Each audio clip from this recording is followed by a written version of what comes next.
Hi, this is Rachel Grunwald, Director of Programming at JW3, and I'm speaking to you from the beautiful Howard Hall, which unfortunately at the moment is empty. As you know, we had to close our doors on Monday evening, but we are very much open.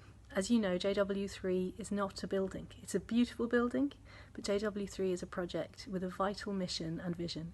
And now more than ever, we want to bring stimulation, inspiration and comfort powered by Jewish values, learning and life into your homes. So we're working really hard on digital programming for the coming months. JW3 TV, as you will have seen. Meanwhile, we've uploaded some of the best of our archive content from the last 6.5 years, so please enjoy. This content's free, but as you can imagine, this is a difficult time for us financially, so if you can donate to keep us going, to keep cross-communal space where everybody is welcome, in play and healthy for the future, please do so. So it's now my pleasure to introduce Michael Newman, the Chief Executive of AJR, with whom it's always been a pleasure to work with, and who has held this seminar so well. Michael, over to you. Thank you.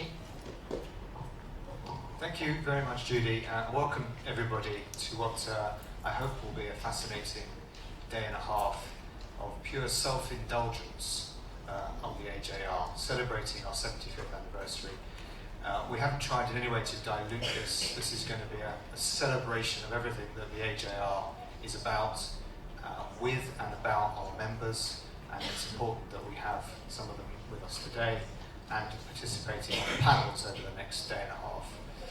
As Judy said, this is an opportunity to recap after 5 years of the first seminar we did together, which celebrates and profiles the heritage, traditions, history and culture of the refugees from Central Europe.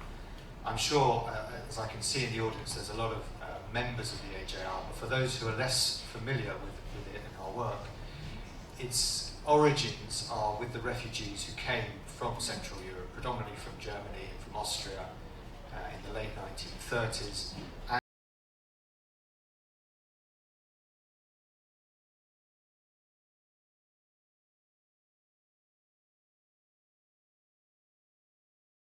Much of what we do,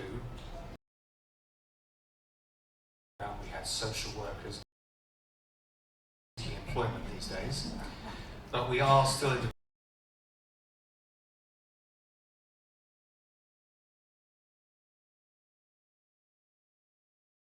supporting a number of important institutions that are engaged in Holocaust education and more contribution to Britain of the refugees, and some of that will be. I always like to get my thanks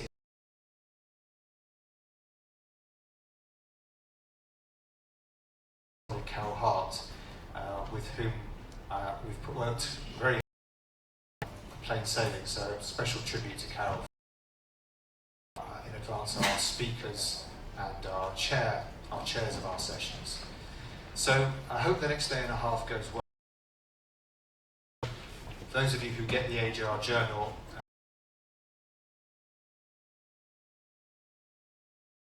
so it's my pleasure to welcome you, and also 6 Point Foundation introduce our first session. Thank you very much.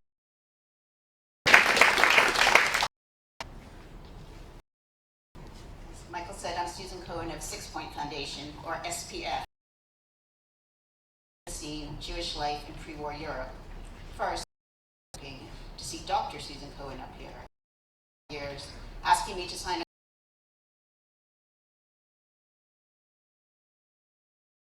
tomorrow is all about the AJR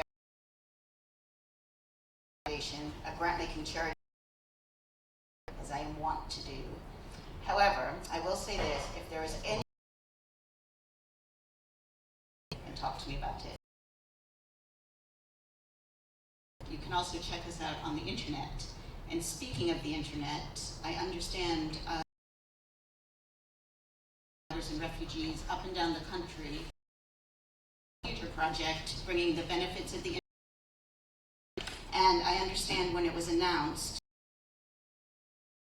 There was one woman living very far from London, Trudy, who said that she'd never been able to come to the former LJCC or JW3 for reasons of distance and now frailty, and she has always wanted to hear a Trudy Gold lecture. So I hope she's watching, and the good news is these events that are live streamed are archived, so I will now introduce the first panelist, and I understand we're supposed to be taking questions at the end. That's okay with everyone? Yeah. And I'm also supposed to say that on your program, there is listed Professor Gideon Rubani, and he's not able to be here today. So we get more of our remaining three panelists. Trudy is a historian and teacher, but what I'm really supposed to say, and Trudy's now going to be very angry at me, but I was told to say this, Trudy Gold is one of the most talented and knowledgeable historians and teachers in the community. She told me that's weird, but I have to say it, and I know it's true. She was chief executive of the London Jewish Cultural Center for many years and was editor-in-chief of the teaching resource at Lessons of the Holocaust. Over to you. Good morning, everyone. It's a very strange job that I had this morning. My family are half Sephardi and the other half came from Krakow, so I suppose half of me is kind of qualified. But really, I'm going to be talking to you about your family's history, the world of your grandparents, the world of your great-grandparents. And you know, there's a real riddle in Jewish history that's never been resolved properly. How was it that this tiny people numerically, can you hear me now? This tiny people numerically, when they become part of the modern world, it's almost as though the modern world was made for them.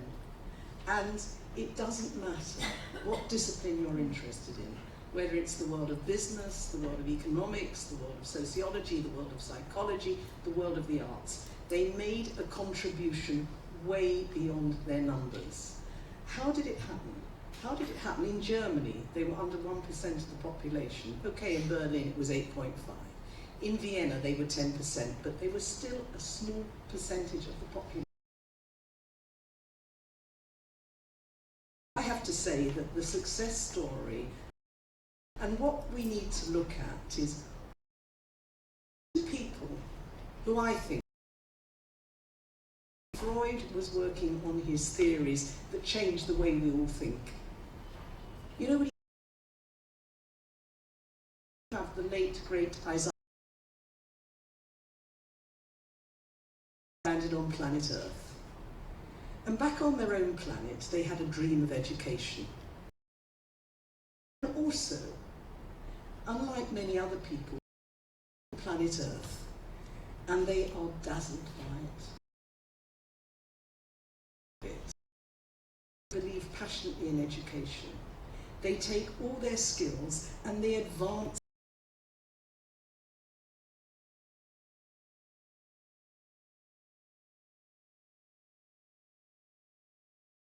You see, one of the problems, and it's so easy back at German and Austrian history, because we know what happened. Children, in a hall such as this, I wonder, can we today, because when I'm speaking with the knowledge of Heinrich Heine. He,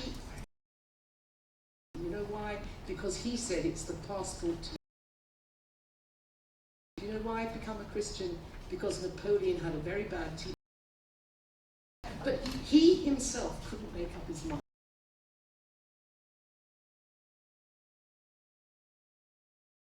A new Jerusalem.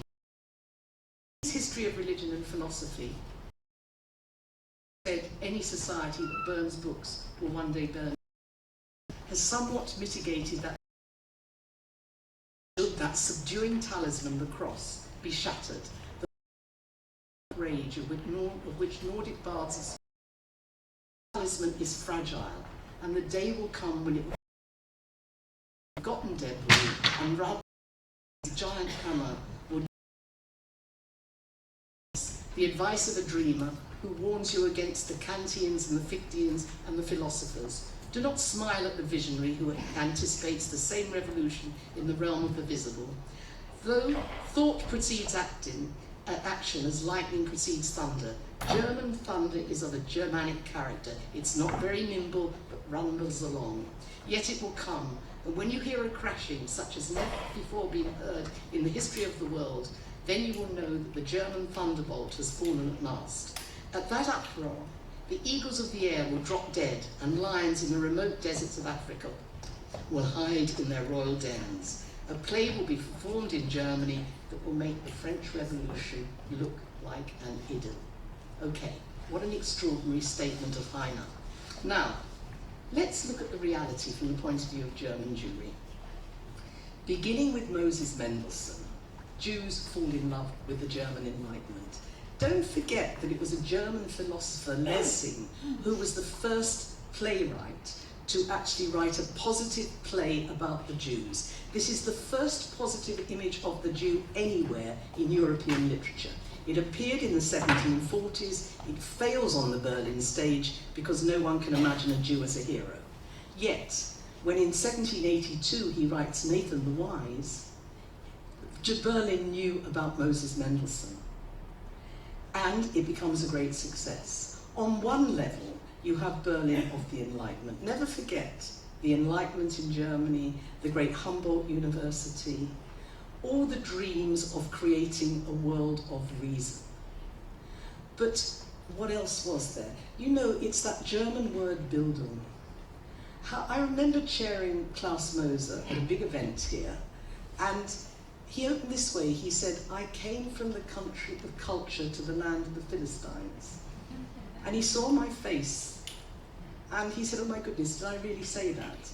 And over the years, I've had the honour of knowing many German and Austrian Jews, and they have talked on one level with a fondness, before the Nazis came, of that extraordinary culture. Even the words of Nathan Goldman. In 1945, he said, even in because to him, and Bach and Beethoven. Now the point with German culture, which Heine later said was the one-sided love. Bismarck emancipates the Jews. Those Jews are finally emancipated, and they financially, of the 200 richest Jewish. If you took a walk down a high street, if you looked at the department stores owned by Jews. In the new sciences, think of the Kaiser Wilhelm Institute. That the majority of them are Jewish financiers. Why was it established?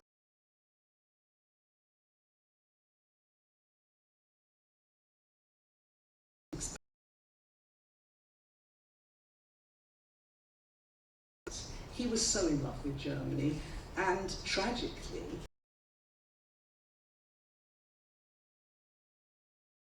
because, of course, when the Nazis came to power, he has to dismiss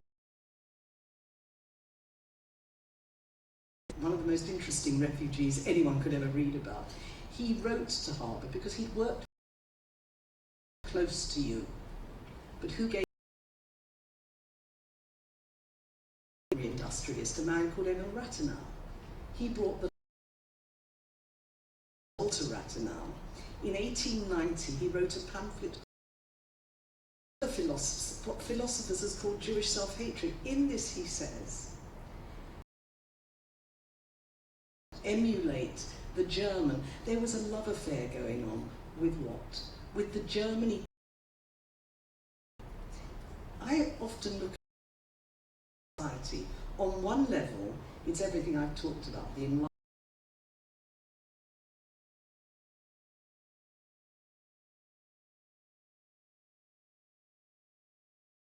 The point was, the Jews went into what I would call law, the shoe business. Who owned the gallery?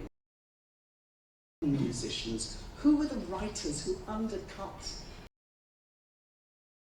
went to America. You know what he said to Jung? We're bringing the plague. And also sexuality. The majority of the people who were advancing these kind of skills were Jews. Now, many of them didn't see themselves as Jews anymore. This is the point. Many of them worked towards a sort of internationalism. But having said that, in 1914, if you'd asked any Jew living in Germany, the majority of would have said it's getting better. Yes, we know about anti-Semitism, but there hasn't been any physical outbreak since 1819, the Hep riots. Yes, there are certain areas we can't be involved in, although in theory the majority we can. Yes, we know that the adored Wagner was deeply anti-Semitic. We know that there's a whole line of German philosophy that is anti-Semitic, but they will finally realize, as society evens out, they will finally realize that we are part of them. And I think it's important to remember that, because it's really the First World War that shatters everything. 100 years ago, the world went mad, and we are still living with the repercussions of it. You know, they all went off to war, that glory war. And if you look at the responses, the man who wrote the petition signed by the majority of intellectuals in Germany, we are fighting for German culture, was of course a Jew, Fulda.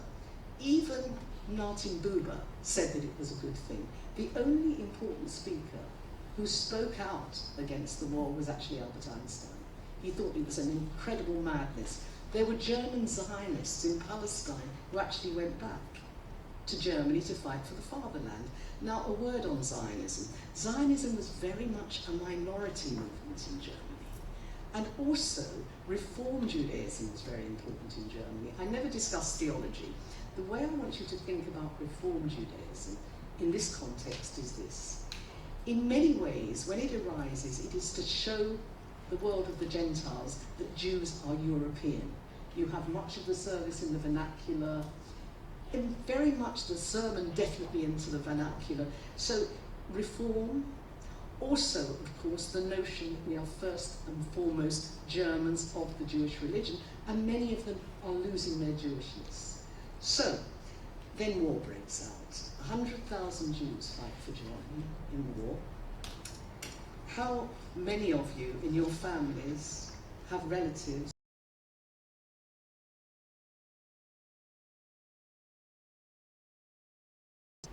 I've seen certificates from students, 12,000 die in battle. Walter Rathenau was in charge of supply. He was responsible, really, for keeping Germany in the war 6 months longer than was necessary. But by 1916, in the Reichstag, there's already people who are saying the Jews are all war profiteers. And when the war comes to an end, this is very important. The war in Germany, what happens? Revolutions break out from town to town to town. The revolution in Russia, I want you to consider the revolution in Russia. Anyone who becomes a communist revolutionary has thrown away any notion of religion. Religion is the opium of the people. Of the 11 who took power at the time of the Russian Revolution, 6 were of Jewish birth. The number 2, the man who created the Red Army, and the man who became Commissar for Foreign Affairs, was a man called Lev Davidovich Bronstein, better known to history as Trotsky. When Russia signs a peace deal, when the Bolsheviks sign a peace deal with the German High Command at Brest-Litovsk to bring Germany out of the war, who signs, and Russia out, beg your pardon, to bring Russia out of the war, who signs the treaty? And the film of it is fascinating. You see the German soldiers, the High Command, their strict military precision, and you see 2 bearded Jews in greatcoats, Trotsky and his aide, Yaffe, who becomes the first ambassador to Berlin. Jews finish the revolution. When revolution breaks out in Germany, think about Munich. 7 people of Jewish birth. In Hungary, because at the end of the war, the Habsburg Empire also collapses. What happens in Hungary? Bela Kun. In Berlin, it's Rosa Luxemburg. In Vienna, who becomes important? Adler. So from town to town, it's Jews and revolution. So not only are Jews the symbol of capitalism, with their department stores. Look, the reality is the majority of Jews in Germany were middle class. But there's this group of very rich, and also this group that change things, mess things up, if you like. And now you have these communists. Look, at the end of the First World War, a nasty little book called The Protocols of the Elders of Zion spread like wildfire. It was brought to the cities of Germany by whom? Russian emigres who blamed the Jews for the revolution. So you've got this dual image, and also, let me quote a truism at you. When there is economic, social and political unrest, people polarize. People become tribal, don't they? You know, I sometimes think history is such an inadequate discipline. What we need to do is to think about what motivates people. When we're not threatened, we're pretty okay with other people, but when we think our interests are threatened, we go in amongst ourselves. It was ironically, it's the Jewish intellectuals who are the internationalists. Anyway, as you all know, at the Treaty of Versailles and the other treaties following, Germany was humiliated, it lost territory, it lost many of the means of production which would have got Germany on its feet. I'll quote a statistic at you. In 1922, in January 1922, a dollar would buy you 18,000 marks. By the end of 22, a dollar would buy you 4 billion marks. You don't have to use much imagination to realize what that does to people, do you? Soldiers coming back from the front, where was the great battle? Particularly as some British officers said, you've been stabbed in the back. Dispossessed, coming back to poverty, horror and starvation, and yet the other side of the coin. Even though Germany is in chaos, German universities finally open up all their faculties to Jews. In the new government, there are of the senior positions, 6 are Jewish. Freud wins the Goethe Prize, and in many ways it is the golden age of German culture. Isn't it strange, when society is under stress, quite often there is this extraordinary excellence. It's like the death of a culture. But this is what the wonderful Amos Alon said in his brilliant book, The Pity of It All, that I'm sure many of you have read. Berlin was, despite its political instability, was the epicenter of culture. It was the crucible for every innovation in film, theatre, painting, poetry, science, education, city planning, music, architecture, photography, radio, and journalism. And this is George Mosse, the restless age and the restless Jew, incarnated a desperate modernity. And ironically, 5%. If 45% of Germans, the employment patterns, which I've always thought are very important in a society under threat. 3/4 of Jews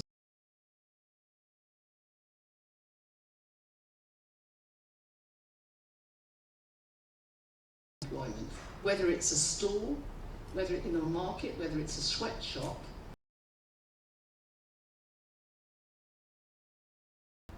Now, by the early 20s,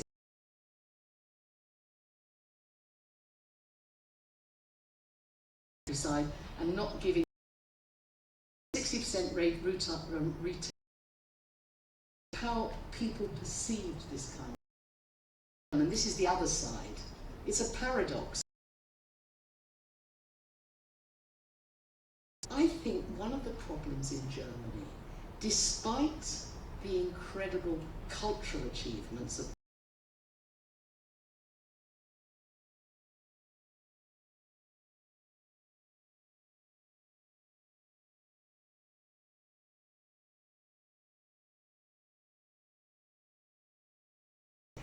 between the politics and society itself. And if you imagine Weimar cinema, it's an area I've always been fascinated. Just think of the directors, think of people who could get away with in the West. given a voice. Any, isn't it? It's about corruption. In the music, Schoenberg. I remember when I studied, it's like nails on a dustbin. I've never forgotten. It doesn't matter with whatever your discipline. And then think about behind the birth of nationalisms in history when they were great. You go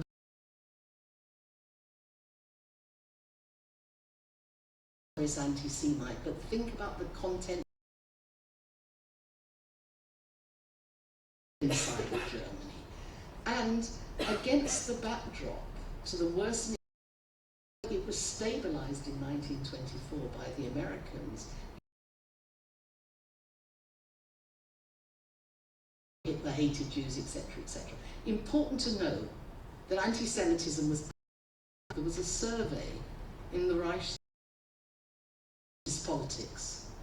Adolf Hitler, the dispossessed soldier, pulling together the poor and the dispossessed.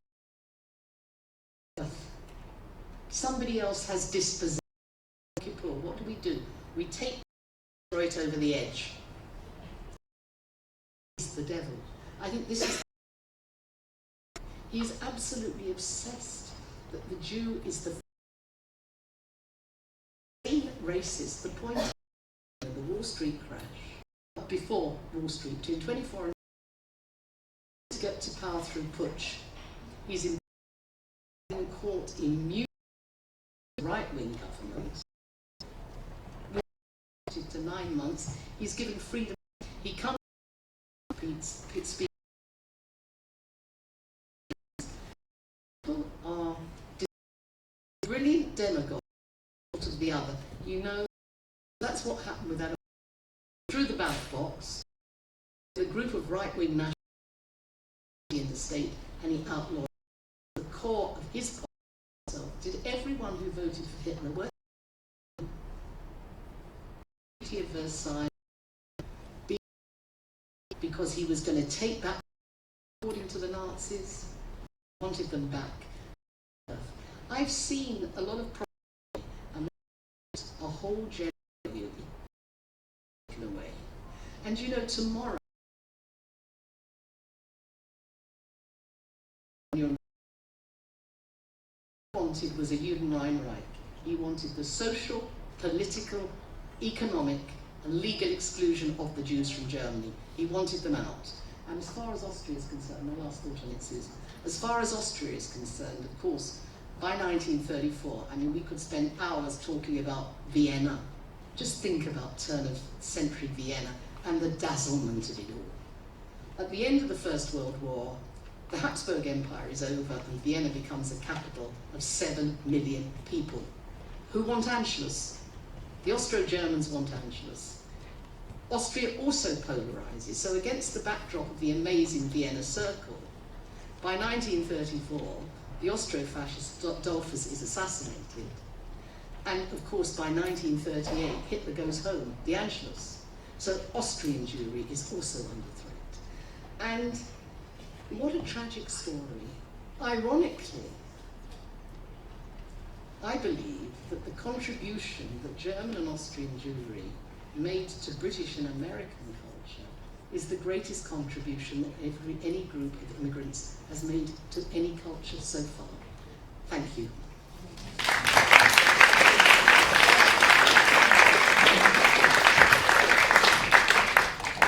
Thank you, Trudy. I could listen to you all day. And that's a very great way to end, because it leads in very well to the next part of this, which is the history of the AJR, which will talk a lot about the contribution of Jews from Germany and Austria. So next to speak is Tony Granville, who has lectured at Reading, Bristol, and Westminster universities from 1971 to 1996. He is currently consultant editor of the AJR Journal, and he is also chair of the Research Center for German and Austrian Exile Studies at the University of London. Thank you. Thank you very much. My canvas this morning is considerably more limited than Trudy Gould's. It's the history of the AJR, the organisation to which many of you belong and have belonged for much longer than me. My parents, of course, belonged, and I sort of inherited the membership, and then, very much to my own surprise, wound up as editor of the journal. But the early history of the AJR is not a subject that is actually at all well known, though I think it's very fascinating.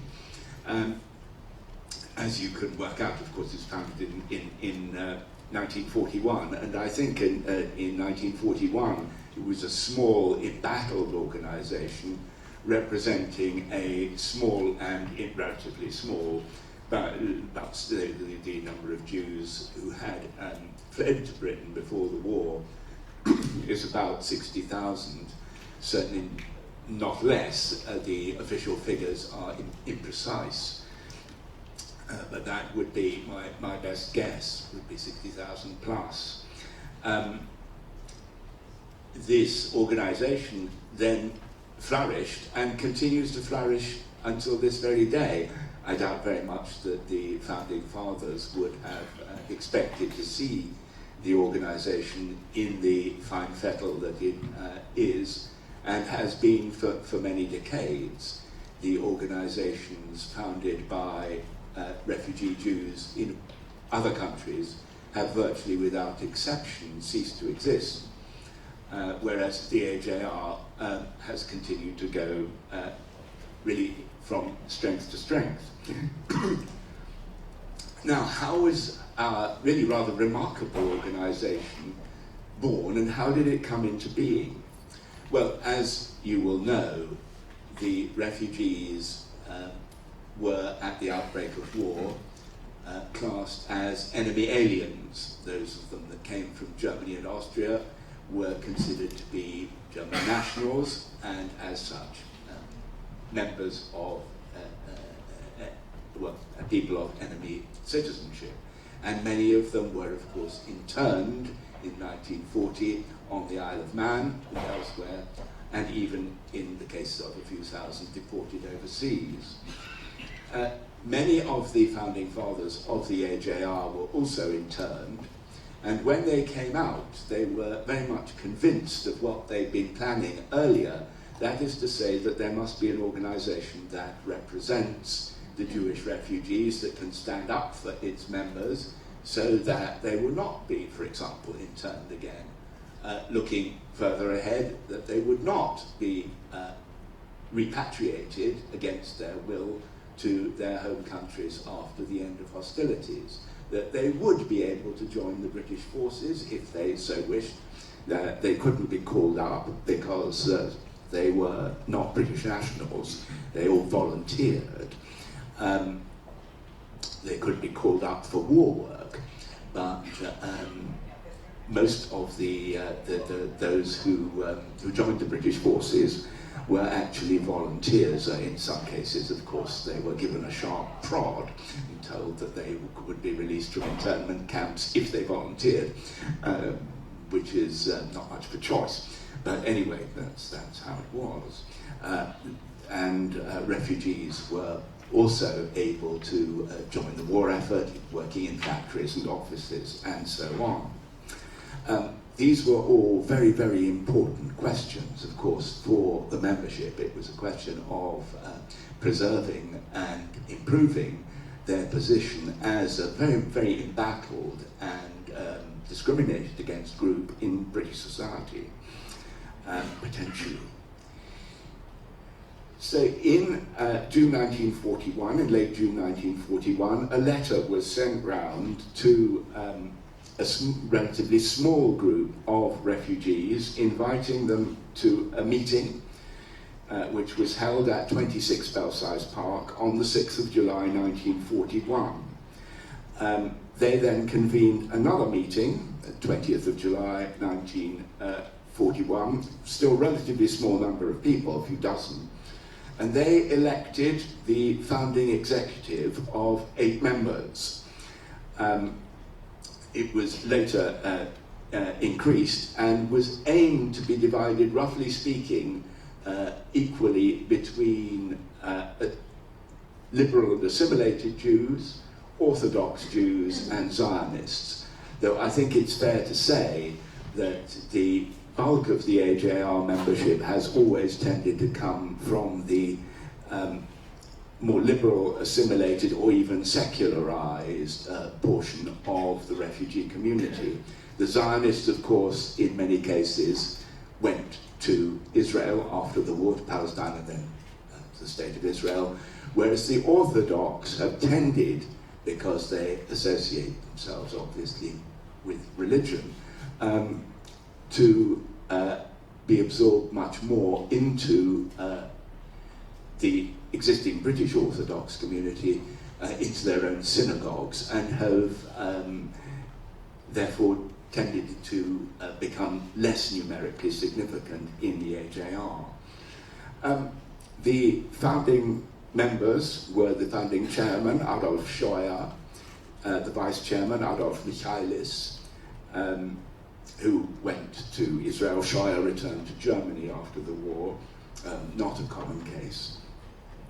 Kurt Alexander, Walter Preslauer, Salomon Adler-Rudel, who also went to Palestine, Rudolf Bienenfeld, the only Austrian, Ernst Lowenthal, who went to Germany with Jewish Relief Unit after the war, and Professor Eugen Mittwoch, who actually died during the war.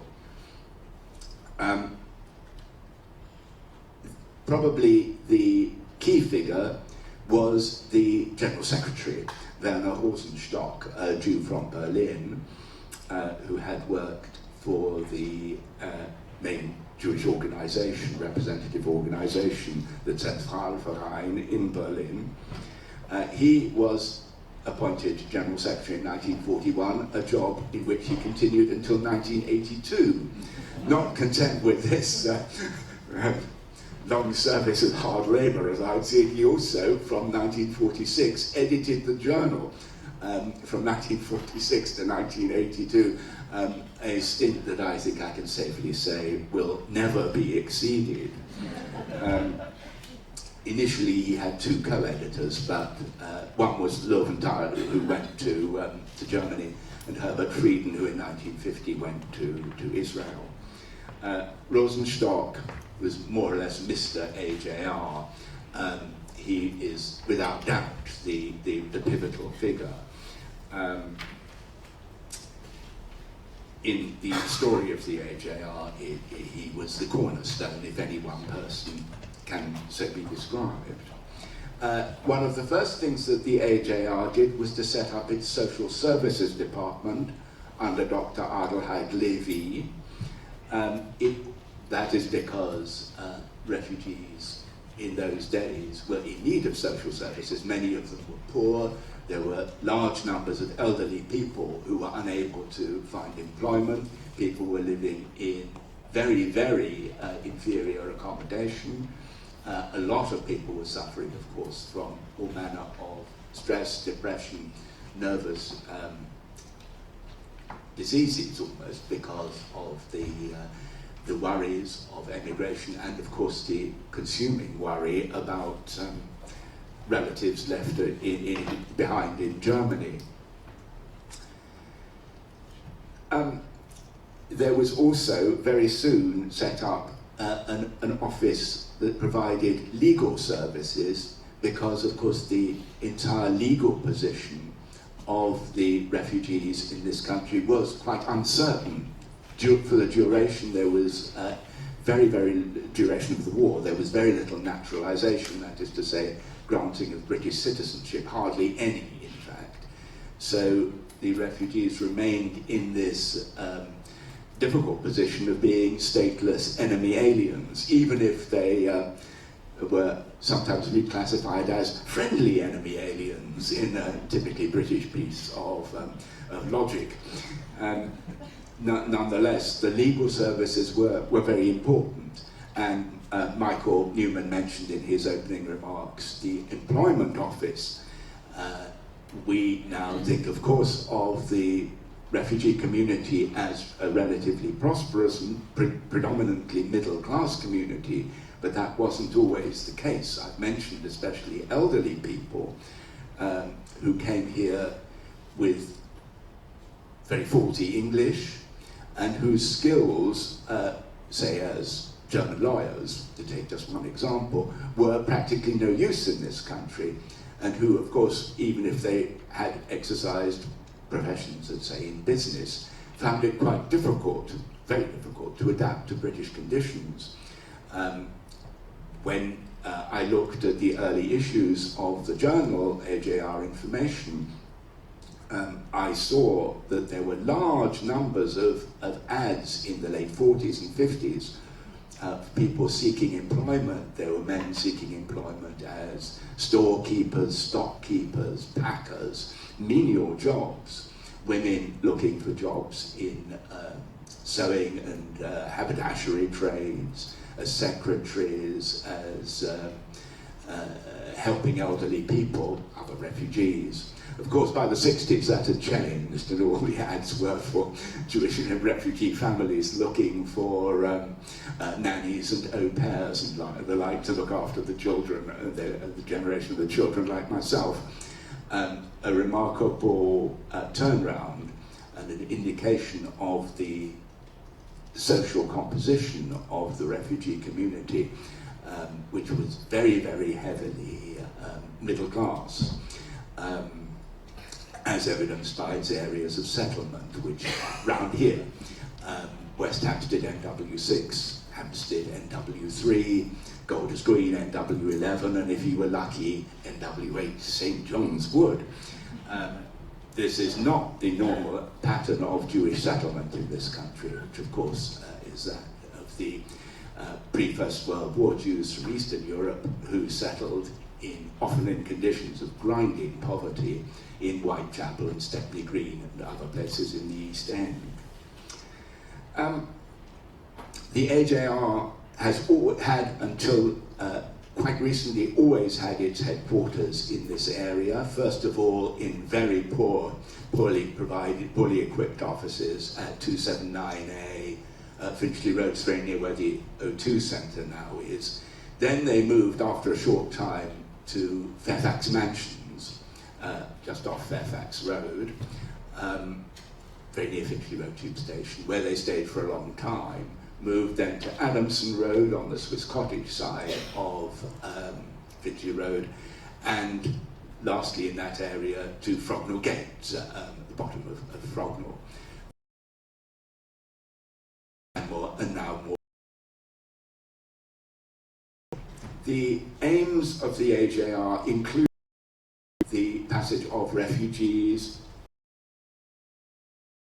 the removal of the police, they couldn't own bicycles throughout the war.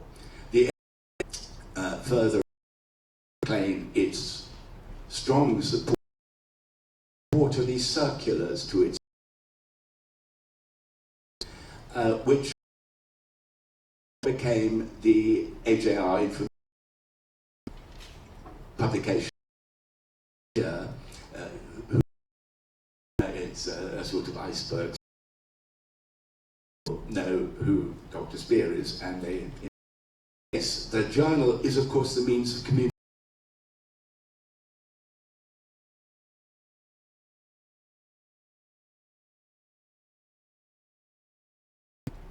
Preservation and history of the refugee. That was all the restitution rate.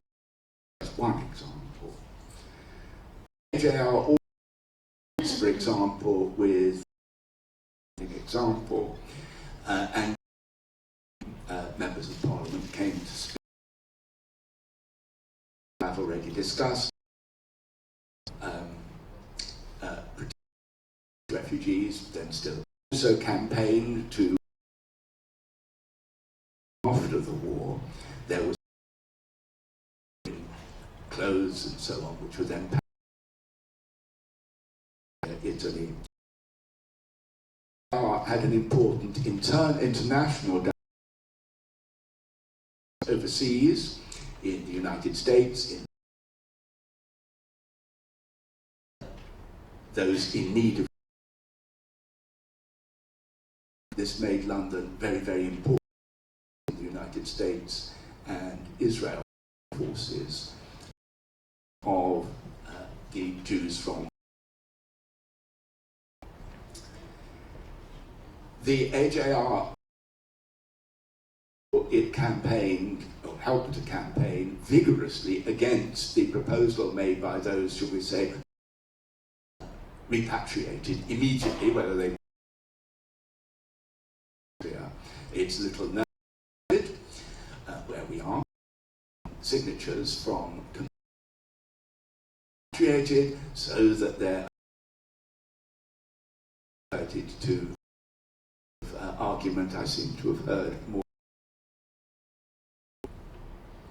The repatriation was proposed repatriation, of course, petition, which you can read about in the Hampton High, the Hampstead and Highgate Express of the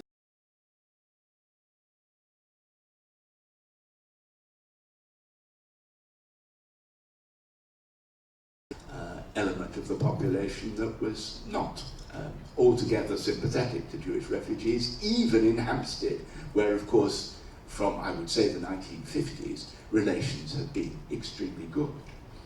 I mean, when I grew up in Golders Green, there was, as far as I could tell, no anti-refugee sentiment at all, and my parents' friends in Hampstead lived very happily with their neighbours, and I knew dozens of them. I may be mistaken in that, but in my estimation of anti-Semitism, but that's my own experience. There's little evidence in AJR information of anti-Semitism. The AJR assisted in the naturalization of refugees, the taking of citizenship, British citizenship, by many thousands of refugees in the late 1940s. It worked in the 1950s to set up welfare services like the old age homes that many of you will remember. In the 80s, under the leadership of more, people will remember, more recent leadership of men like Theo Marx and Ulrich Spiro, it moved away from political work to social work, to welfare work, and that is why we have such a big social work department now, with regional work, outreach workers across the country. The AJR, I think I've concentrated, I'm afraid, very much on the early years, because many of you will not know about that, but many of you will be even more familiar than I am with what the AJR did in more recent decades, and the sort of organisation that it is. I see, in any case, that my time is up, so I'll say thank you very much for your attention.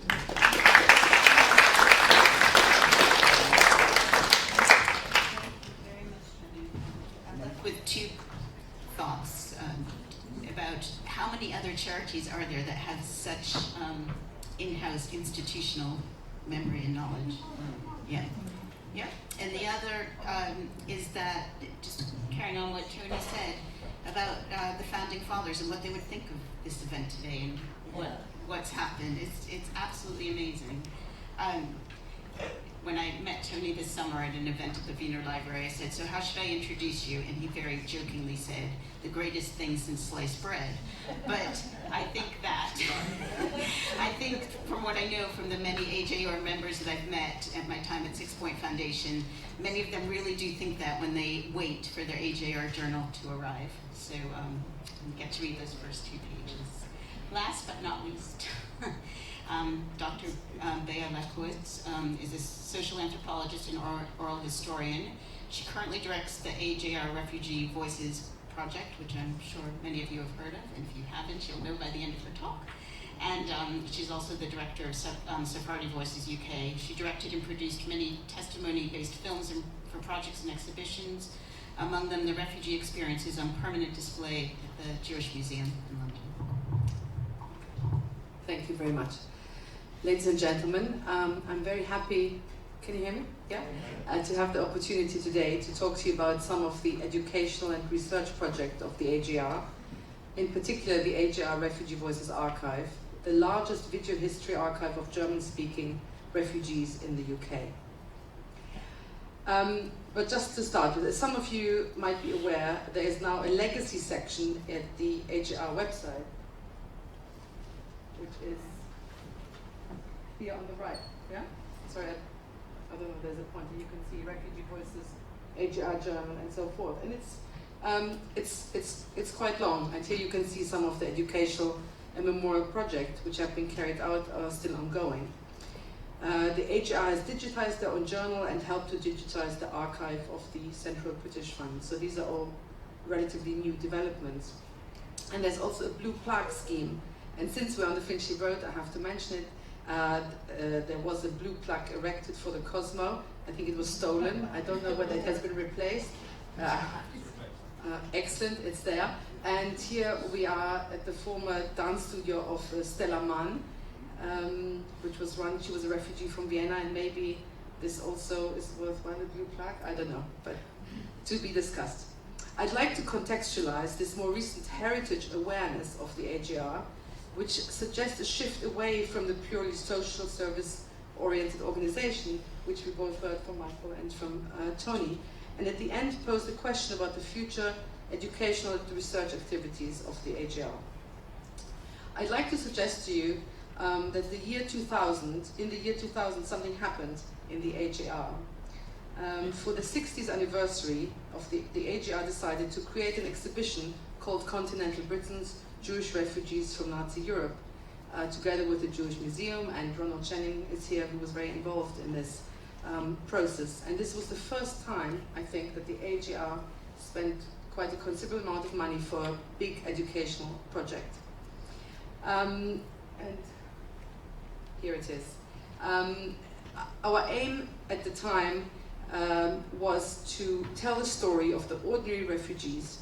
We created the recently closed Cosmo Cafe and created a map of refugee businesses and organizations near the Finchley Road, better known as the Finchley Straße, which you can see here on the right is the Cosmo, and on top you can see the map which still exists and is currently in the offices of the AGR in Finchley. So from Finchley Straße to Finchley, I thought maybe there's a connection. No, it's not. It was important for us to gather, so following the exhibition in 2002, we carried out the first part of the Refugee Voices project. The first interview was carried out in January 2003, and the last one of the first phase in 2008. And we collected 150 interviews in total, which are now accessible in the following institutions.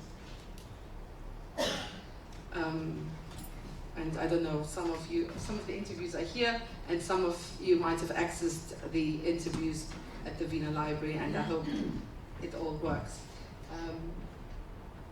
And here just a few sample images and record of the interviewee's historical experience.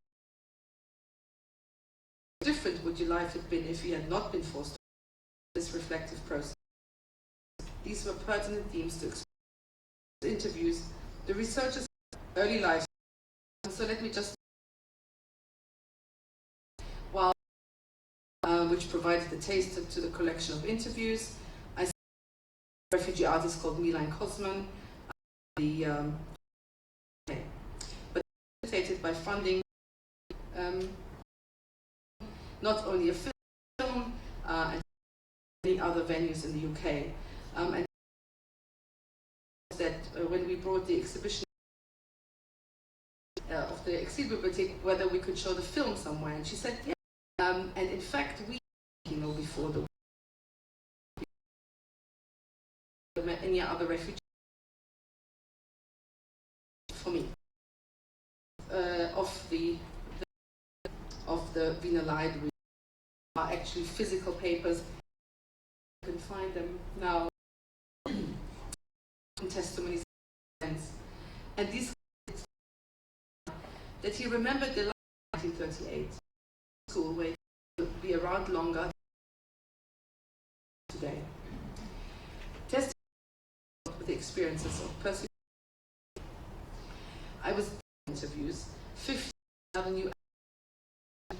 members who the history of the AGR, which we're going to have the opportunity to interview people who've not. Sometimes we find people up, and so for example, I interviewed Constant Cunnings, who was married. Check when you go to the website about don't know the interviews, 23 women and 17 adults when they came. So I can't turn around and have this.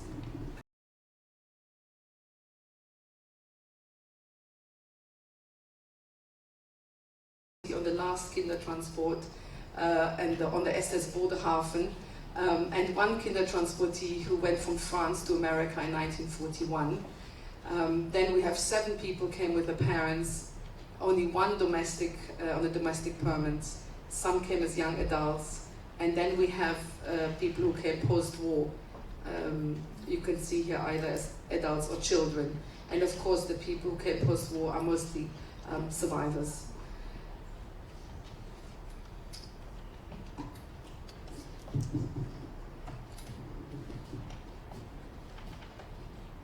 Some of these people have been interviewed by different projects, and it will be very interesting to analyze how each project framework shapes the interviewee narrative. So some of the people have now been interviewed by the Holocaust Commission and by AGR Refugee Voices, and I think that will be interesting for future research. And I'd just like to give you a very few examples which demonstrate the value of the collected stories, documents, and photographs. And I'll make it as quick as I can. So here is a person called Jackie Young. He's a child survivor from the Terezin concentration camp. And he came here on a 1-year rehabilitation program run by the Hampstead Nursery at a place called Bulldogsbank. And a study of these children has been published by Anna Freud and Sophie Dunn in 1951. Jackie was part of the group of 6 children who arrived in October 1945 in the UK and was later adopted by an English-Jewish couple. And he stayed together, the kids stayed together for a year in Bulldogsbank, but he was adopted and he could remember absolutely nothing of his time in Terezin or of his year in Bulldogsbank. And since finding out he was born in Vienna, he found it out in his 20s. He's been trying desperately to find any surviving relatives. And his parents who adopted him were very much against him finding his roots, and that was quite a common story. And we also interviewed Joanna Milan, who some of you might know, who was another child of those 6 children. But I have now just come back from Bournemouth last night, where I conducted interviews with 3 Viennese refugees who'd all come to the UK on a Kindertransport. And here, I don't have time to go into detail, but here you can see the first one is a man called Walter Kammerling. He came on a Kindertransport and he was sent to a farm in Milal in Northern Ireland. That has been documented, and there are some articles in the AJR journal. But the wonderful thing is, look at these photographs here on the left. And I've interviewed many people, not many people have photographs of it was a Hachshara camp run by Bachat, but there were also refugees there. And here he's got his alien registration cards, which really lists every place where he was during 4 or 5 years. You can see the alien order. And there's a picture of him, he joined the British Army, and here's a picture of him in his Austrian classroom. This is his wife, Hertha Kammerling, who also came on the Kindertransport. They have been married for 72 years. And they met, here on the top right, you can see they met in young Austria. And they actually were repatriated back to Austria. They wanted to go back to Austria. They stayed for 8 years and then came back to Britain. And her photographs are very interesting because and had a very small baby, but they couldn't keep the baby home. Maybe she couldn't quite know every Sunday because they had to work as domestics. They couldn't keep material. So surprising. And this is the last thing I want to show. Glasgow University who came on the Kindertransport, and he never interviewed somebody who was actually in the picture. Here in the middle, on the right. And not only that, he also had, which you can see on the right, anyone who's still. And also, which was interesting, I've never seen these. Did you let people study? Did they support them if they were study? Well, Hatta was very lucky. So Hatta in the interview yesterday referred and said, yes, you did the interview. That an interview can refer to another interview of somebody who is not alive. Also for the interviewees. One woman came, don't have to tell my story ever again. And the family. And the question is, what should the AJR do? Should they be made into more films, exhibition, or apps? Or should the second question is, and often people do not want to. I saw who is from Belsen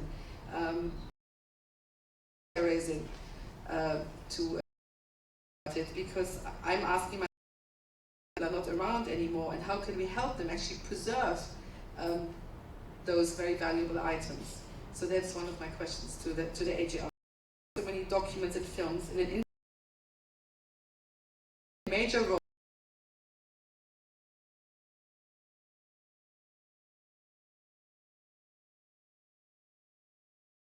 The importance of memory, and which I find very poignant. Anyone know what the Stammbuch is? Come on, what is it?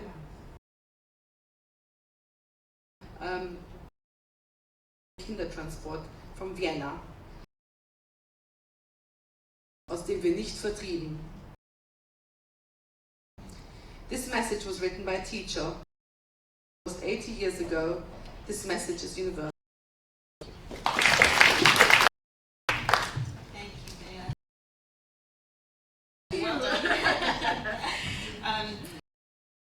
Time left for questions. And on top of over the break, people.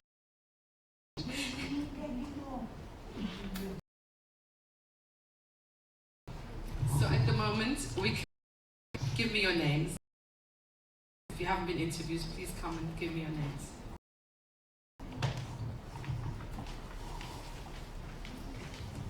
So please join me in a wonderful presentation. Thank you. We now have a 50, as I said, it's at the Youth Centre, Piazza, and you can sit and drink